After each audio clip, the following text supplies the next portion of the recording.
He thought maybe it was extremists, some far-right stalkers trying to make him pay for what he'd said on air. But it wasn't that. It was the government of the United States of America. They cuffed him in silence, no explanation, no courtesy call to his lawyer, even though his attorney had written to the DOJ 10 days earlier, offering to cooperate, pleading, "If you're going to take action, do it right. Don't make it a circus." They made it a circus.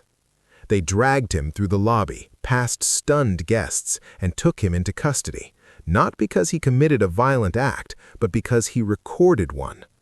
They could have done it in the morning. They could have done it with a summons, but they waited until it was late enough that he'd spend the night in jail, without access to counsel, without even understanding the charges. A deliberate humiliation and a message to every journalist watching: you're next. That's what authoritarian regimes do first. They silence the lawyers, then they go after the press, and finally, they aim their guns at the streets. In the span of a week, Trump's government did all three. They intimidated attorneys, arrested journalists, and killed protesters. The playbook couldn't be clearer or darker. It's the same pattern history has shown us before: Mussolini's Italy, Franco's Spain, the Iran of the late 1970s. Now it's the United States in 2026. This isn't about Don Lemon anymore. It's about a government that sees truth as subversion and accountability as betrayal. A government willing not only to trample the Constitution, but to boast about it. The lawyer representing Lemon calls it the slow-motion collapse of the Bill of Rights. The First Amendment, freedom of the press, violated. The Sixth Amendment, the right to counsel, ignored.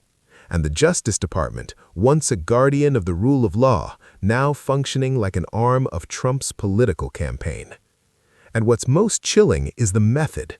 They're using old laws, twisting them into new weapons. The FACE Act, originally written to protect women entering clinics, is now being reinterpreted to charge journalists covering protests. That's not law enforcement, that's legal warfare. Think about the irony. The same law that shielded protesters during the civil rights movement is now being used to imprison those who document injustice. One attorney described it bluntly: if this precedent stands, then every journalist at Selma in the 1960s would have been arrested. Every cameraman showing Americans the truth about dogs, hoses, and brutality, jailed for obstruction. And he's right. Because if the press stops filming, the truth stops existing.